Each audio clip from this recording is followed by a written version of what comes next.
Extrusive igneous rocks are the rocks that form from exterior or extruded materials relating to things like volcanic activity or magmatic fissures. So these are things that are extruded, be it the ash from a volcano or the cooled and solidified lava. So when you're going through this week's igneous rock activity, you'll be identifying some rocks based off of the descriptions I give you and a basic flowchart that'll be uploaded to Canvas. In order to navigate this, you'll have to know some of the terms I introduced to you in the intrusive video, and there's a couple of other things you might want to pay attention to for the extrusive rocks. So that word aphanitic is going to come back up again when you're looking at things that are extrusive igneous rocks. And so remember, aphanitic means without visible grains. So when you're looking at something that has extruded materials, you see this one here, you don't have individual grains. However, you do have these huge features on the rock. So while it's aphanitic, you don't see grains in it. You do see a lot of large features or characteristics. So these two both are basalt.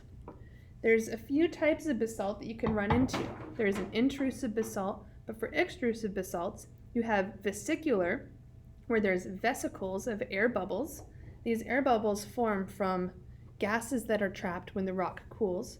So you have vesicular, where you have elongated channels, elongated bubbles from those gases that were trapped. And you also have what's referred to as scoria or scoriaceous basalt. So you'll see on the flowchart there are some hand-drawn notes saying that scoria tend to be smaller holes, while vesicular tends to be larger holes. Other characteristics you'll notice when you're going through the igneous rock flowchart are the descriptions that might be a little bit confusing. So one of them is glassy. So when we were talking about minerals, we said glassy and vitreous, and it had to do with how light was passing through something. So you might be used to thinking of it as a luster or a texture.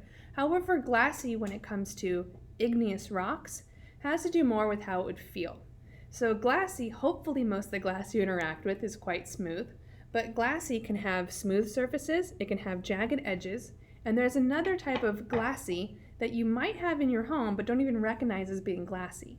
So if you know of pumice, so here we have a specimen of pumice. Pumice might be found in pedicure tools, where you'd be rubbing a rock along your foot to remove rough skin.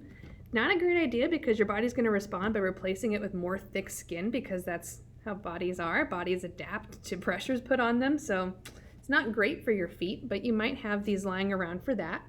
Or pumice can be used to clean the lime scale, lime like the calcium limestone that we'll see in our sedimentary rocks video. It'll be used to clean lime scale off of toilets, or you can use it to clean the white patches off of your pool tiles. So pumice is around, and it's used pretty widely for pedicures, for cleaning, and it's also used, ground up pumice is used in that polish that you might experience when you go to the dental hygienist and they have those little like cups and they scoop it onto your teeth, and it's this lovely grainy toothpaste. I love that stuff. It often has little grains of pumice in it. So pumice is made up of compacted little bits of silica. So silica, SiO2, is what you can make glass out of. You can also make motherboards out of it. But in this case, it's like little tiny shards of silica glass. So when a volcano erupted, little bits of silica rock melted, cooled in the air, and came down as little tiny glass shards. I know that sounds horrifying, but that's what happens. So this is technically glassy. It feels really, really rough. So if you can imagine just crushed up tiny pieces of glass that all got stuck together, that's what pumice is. It also has a lot of little air bubbles in it, so it's pretty lightweight.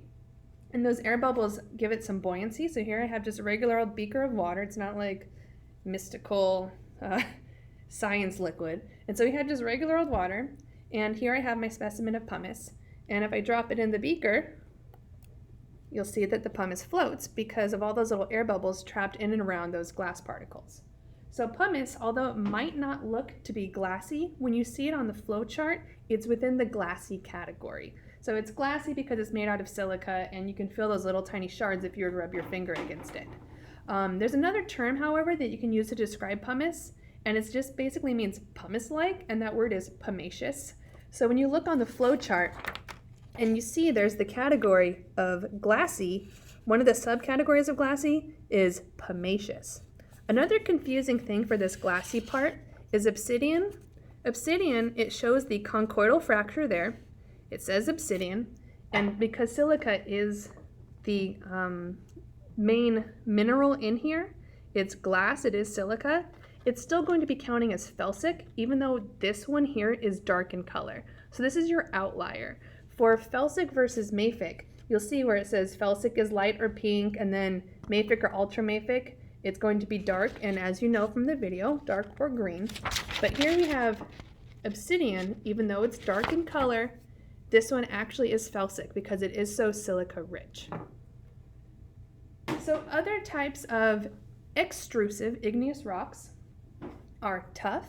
This one is from fused together or lithified together bits of volcanic ash. You can tell this one here is felsic in nature. It's light in color and has a bit of pink in there. Another felsic material we have is rhyolite. And so I was using those words earlier of phaneritic and aphanitic. I also mentioned them in the intrusive igneous rocks video. This one here, you can see individual crystals. So this one would be phaneritic. So when you're looking at your flow chart and it mentions something that has crystals, it would be phaneritic, but aphanitic is without visible crystals. Here we have another piece of pumice, and I really like this one because you can see sort of the, if you can see the light bouncing off of it, you can kind of see the glassy nature of the individual particles of the pumice. So those ones are our extrusive igneous rocks.